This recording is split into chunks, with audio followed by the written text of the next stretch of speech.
ವಿಶ್ವದ ಅತಿ ದೊಡ್ಡ ಪ್ರಜಾಪ್ರಭುತ್ವ ದೇಶವಾಗಿರುವಂತಹ ಭಾರತದಲ್ಲಿ ಲೋಕಸಭೆ ಚುನಾವಣೆಗೆ ಸಂಬಂಧಪಟ್ಟಂತೆ ಇವತ್ತು ಮುಹೂರ್ತ ನಿಗದಿಯಾಗಿದೆ. ಎಷ್ಟು ಹಂತಗಳಲ್ಲಿ ಈ ಚುನಾವಣೆ ನಡೆಯುತ್ತೆ, ಜೊತೆಗೆ ಕರ್ನಾಟಕದ ವಿಚಾರಕ್ಕೆ ಸಂಬಂಧಪಟ್ಟಂತೆ ಇರುವ ವಿಶೇಷತೆ ಏನು, ಕಂಪ್ಲೀಟ್ ಡೀಟೇಲ್ಸ್ ಅನ್ನ ಈ ಬುಲೆಟಿನ್ ಅಲ್ಲಿ ನೋಡ್ತಾ ಹೋಗೋಣ.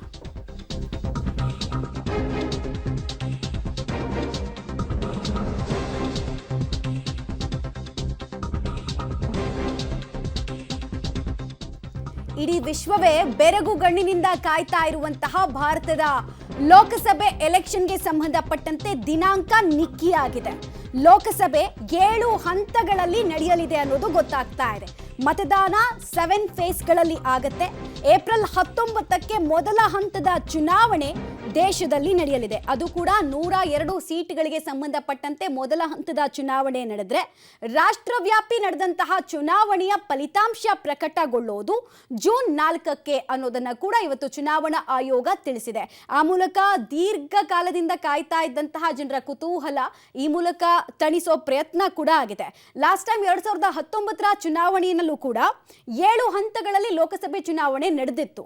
ಬಟ್ ಮೇ ಅಷ್ಟೊತ್ತಿಗೆ ಎಲ್ಲವೂ ಮುಗಿದೋಗಿತ್ತು. ಆದರೆ ಈ ಸಲದ ಚುನಾವಣೆಯ ದಿನಾಂಕ ಹಾಗೂ ರಿಸಲ್ಟ್ ನೋಡ್ತಾ ಇದ್ರೆ ಮಳೆಗಾಲದ ಮೊದಲ ವಾರದ ತನಕ ಕೂಡ ಈ ಮತದಾನದ ಹಬ್ಬದ ಬಗ್ಗೆ ಸಾಕಷ್ಟು ಕುತೂಹಲ ಹಾಗೆ ಕಾಯ್ದಿರಿಸುತ್ತೆ ಜನರಲ್ಲಿ ಅನ್ನುವಂತಹ ವಿಚಾರ ಅಂತೂ ಗೊತ್ತಾಗ್ತಾ ಇದೆ. ಮಾನ್ಸೂನ್ ಯಾವ ಪಕ್ಷಕ್ಕೆ ಹಿತವಾಗಿರುತ್ತೆ ಅನ್ನೋದು ಕುತೂಹಲ. ಈ ಬೆನ್ನಲ್ಲೇ ಕರ್ನಾಟಕದಲ್ಲಿ ಎಷ್ಟು ಫೇಸ್ ಎಲೆಕ್ಷನ್ ನಡೆಯುತ್ತೆ ಅನ್ನೋ ಪ್ರಶ್ನೆಗೆ ಉತ್ತರ 2 ಹಂತಗಳಲ್ಲಿ ಮತದಾನ ನಡೆಯಲಿದೆ. ಮೊದಲ ಹಂತದಲ್ಲಿ 14 ಕ್ಷೇತ್ರಗಳಿಗೆ ಚುನಾವಣೆ ನಡೆಯಲಿದೆ. ಏಪ್ರಿಲ್ 26ನೇ ತಾರೀಕು ಮೊದಲ ಹಂತದಲ್ಲಿ ಚುನಾವಣೆ ನಡೆಯಲಿಕ್ಕಿದೆ. ಕರ್ನಾಟಕದಲ್ಲಿ 2 ಹಂತಗಳಲ್ಲಿ ಮತದಾನ ಆದ್ರೆ, ಒಂದು ಏಪ್ರಿಲ್ 26ನೇ ತಾರೀಕಾದ್ರೆ, 2ನೇ ಹಂತದ ಮತದಾನ ಕರ್ನಾಟಕದಲ್ಲಿ ಆಗೋದು ಮೇ 7ನೇ ತಾರೀಕು. ರಿಸಲ್ಟು ರಾಷ್ಟ್ರವ್ಯಾಪಿ ಬರುವಂತಹ ದಿನವೇ ಬರುತ್ತೆ ಅನ್ನೋದು ತಿಳಿದು ಬರ್ತಾ ಇದೆ. ಸೊ ಕರ್ನಾಟಕದಲ್ಲಿ ಆಗುವಂತಹ 2 ಹಂತಗಳ ಚುನಾವಣೆಯ ಸಮಯ ಅಂದ್ರೆ ದಿನಾಂಕವನ್ನು ನಾವು ತಿಳಿಸ್ತಾ ಇದ್ವಿ. ಒಂದು ಶುಭ ಶುಕ್ರವಾರ ಏಪ್ರಿಲ್ 26ನೇ ತಾರೀಕು ಮತದಾರರು ತಮ್ಮ ಜವಾಬ್ದಾರಿನ ಅತ್ಯಂತ ಹೆಚ್ಚು ನಿಭಾಯಿಸಬೇಕಾಗಿರುವಂತಹ ಒಂದು ದಿನ. ಎರಡನೇದು ಮೇ 7ನೇ ತಾರೀಕು ಮಂಗಳವಾರ ಬಿದ್ದಿದೆ. ಸೊ ಆ ಟೈಮ್ನಲ್ಲೂ ಕೂಡ ಅಷ್ಟೇ ಮತದಾರರು ತಮ್ಮ ಜವಾಬ್ದಾರಿಯನ್ನ ಅರಿತು ಯೋಗ್ಯರನ್ನ ಆರಿಸಿ ಸಂಸತ್ಗೆ ಕಳಿಸ್ಬೇಕು.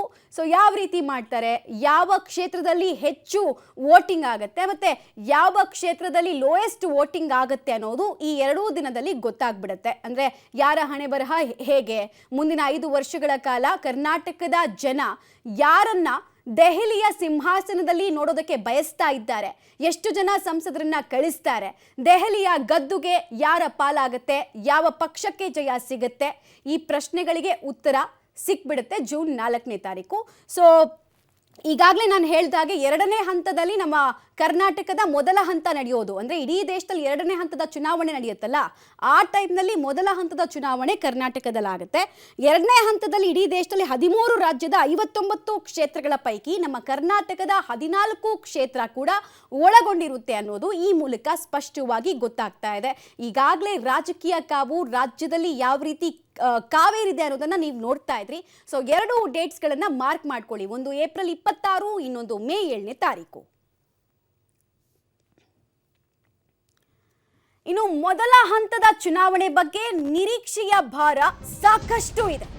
ಬೆಟ್ಟದಷ್ಟು ನಿರೀಕ್ಷೆ ಇದೆ. ಕಾರಣ ಘಟಾನುಘಟಿಗಳ ವಾರ್ಗೆ ಬ್ಯಾಟಲ್ ಗ್ರೌಂಡ್ ಸಜ್ಜು ಆಗಿದೆ. ಬೆಂಗಳೂರು ಸೇರಿದಂತೆ ಹಳೆ ಮೈಸೂರು ಭಾಗದಲ್ಲಿ ಚುನಾವಣೆ ಏರ್ಪಡುತ್ತೆ. ಮೊದಲ ಹಂತದಲ್ಲಿ ಏಪ್ರಿಲ್ 26ನೇ ತಾರೀಕು ಮೊದಲ ಹಂತದ ಚುನಾವಣೆ. ಘಟಾನುಘಟಿಗಳ ಭವಿಷ್ಯವನ್ನ ಜನ ಬರೀಲಿಕ್ಕಿದ್ದಾರೆ. ಯಾರನ್ನು ಕಳಿಸ್ಬೇಕು, ಯಾರನ್ನು ಕಳಿಸಬಾರ್ದು ಅನ್ನೋದನ್ನ ಮೊದಲ ಹಂತದಲ್ಲಿ ಡಿಸೈಡ್ ಮಾಡ್ತಾರೆ. ಬೆಂಗಳೂರು ಸೇರಿದಂತೆ ಹಳೆ ಮೈಸೂರು ಭಾಗದಲ್ಲಿ ಈ ಚುನಾವಣೆ ನಡೆಯುತ್ತೆ. ಎಸ್ಪೆಷಲಿ ದಕ್ಷಿಣ ಕರ್ನಾಟಕದ ಭಾಗ ಅಂತ ನಾವು ಕರಿತೀವಲ್ಲ, ಬೆಂಗಳೂರು, ಗ್ರೇಟರ್ ಬೆಂಗಳೂರು ಇರ್ಬೋದು, ಮೈಸೂರು ಇರ್ಬೋದು, ಮಂಡ್ಯ, ಈ ಭಾಗಗಳಲ್ಲಿ ಮೊದಲ ಹಂತದಲ್ಲೇ ಚುನಾವಣೆ ನಡೆಯುತ್ತೆ ಅನ್ನೋದು ಗೊತ್ತಾಗ್ತಾ ಇರುವಂತಹ ವಿಚಾರ. ಹೈ ವೋಲ್ಟೇಜ್ ಕ್ಷೇತ್ರವಾಗಿ ಬದಲಾಗಿರುವಂತಹ ಮೈಸೂರು ಇರ್ಬೋದು. ಈಗ ನೋಡ್ತಾ ಇದೀವಿ, ಒಂದ್ ಕಡೆಯಿಂದ ನೋಡ್ಕೊಂಡು ಬರೋಣ. ಚಾಮರಾಜನಗರ, ಮೈಸೂರು ಕ್ಷೇತ್ರದ ಬಗ್ಗೆ ಸಾಕಷ್ಟು ನಿರೀಕ್ಷೆ ಇದೆ. ಯಾರನ್ನ ಗೆಲ್ಲಿಸ್ತಾರೆ, ಯಾರಿಗೆ ಜೈ ಅಂತಾರೆ ಮತದಾರರು ಅಂತ. ಸೊ ಮೊದಲ ಹಂತದಲ್ಲೇ ಚುನಾವಣೆಯನ್ನ ನೋಡುತ್ತೆ ಅನ್ನೋದು ತಿಳಿದು ಬರ್ತದೆ ಆ ಕ್ಷೇತ್ರ. ಇನ್ನೊಂದು ಕಡೆಗೆ ಮತ್ತೊಂದು ಹೈ ವೋಲ್ಟೇಜ್ ಕ್ಷೇತ್ರ ಮಂಡ್ಯ, ಹಾಸನ ಇಲ್ಲೆಲ್ಲ ನಿಜವಾದ ಮೈತ್ರಿಯ ಶಕ್ತಿ ವರ್ಕೌಟ್ ಆಗಿದ್ಯಾ ಇಲ್ವಾ ಅನ್ನೋದಕ್ಕೂ ಕೂಡ ಉತ್ತರ ಸಿಕ್ಬಿಡುತ್ತೆ. ಹೀಗಾಗಿ ಈ ಕ್ಷೇತ್ರಗಳು ಸಾಕಷ್ಟು ಕದನ ಕುತೂಹಲವನ್ನ ಕೆರಳಿಸ್ತಾ ಇದೆ. ಚಿತ್ರದುರ್ಗ ಮೀಸಲು ಕ್ಷೇತ್ರದಲ್ಲೂ ಇನ್ನೂ ಕ್ಯಾಂಡಿಡೇಟ್ ಅನೌನ್ಸ್ ಆಗಿಲ್ಲ. ಸೊ ಯಾರಾಗ್ತಾರೆ ಕ್ಯಾಂಡಿಡೇಟ್ಸು, ಯಾರಿಗೆ ಜಯ ಸಿಗುತ್ತೆ ಅನ್ನೋ ಕುತೂಹಲ ಇದೆ. ತುಮಕೂರು ಕ್ಷೇತ್ರದಲ್ಲೂ ಕೂಡ ಅಷ್ಟೇ, ಏಪ್ರಿಲ್ 26ನೇ ತಾರೀಕು ಲೋಕಸಭೆ ಚುನಾವಣೆಗೆ ಸಂಬಂಧಪಟ್ಟಂತೆ ಮತದಾನ ಆಗತ್ತೆ. ಬೆಂಗಳೂರು ಗ್ರಾಮಾಂತರ ಈ ಬಾರಿ ಅತಿ ಹೆಚ್ಚು ಗಮನವನ್ನ ಸೆಳೆದಿರುವಂತಹ ಕ್ಷೇತ್ರ. ಮತಗಜಗಳ ನಡುವೆ ಯಾರ ಗೆಲುವಾಗತ್ತೆ, ಜೊತೆಗೆ ಒಕ್ಕಲಿಗರ ಕೋಟೆಯನ್ನ ಭೇದಿಸುವಲ್ಲಿ ಯಾರು ಯಶಸ್ವಿ ಆಗ್ತಾರೆ ಅನ್ನೋದು ಪ್ರಶ್ನೆ.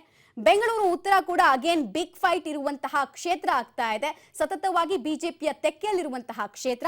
ಬೆಂಗಳೂರು ದಕ್ಷಿಣ ಕೂಡ 91ರಿಂದ ಕೂಡ ಇಲ್ಲಿ ಬಿಜೆಪಿ ತೆಕ್ಕೆಯಲ್ಲಿದೆ. ಬಟ್ ಲಾಸ್ಟ್ ಟೈಮ್ 2019ರಲ್ಲಿ ಕೇವಲ 56% ಅಷ್ಟು ಮಾತ್ರ ವೋಟಿಂಗ್ ಬೆಂಗಳೂರು ದಕ್ಷಿಣದಲ್ಲಿ ಆಗಿತ್ತು. ಅಂದ್ರೆ ಅತ್ಯಂತ ಲೋಯೆಸ್ಟ್ ವೋಟ್ ರೆಕಾರ್ಡಿಂಗ್ ಆಗಿತ್ತು ಬೆಂಗಳೂರು ದಕ್ಷಿಣದಲ್ಲಿ.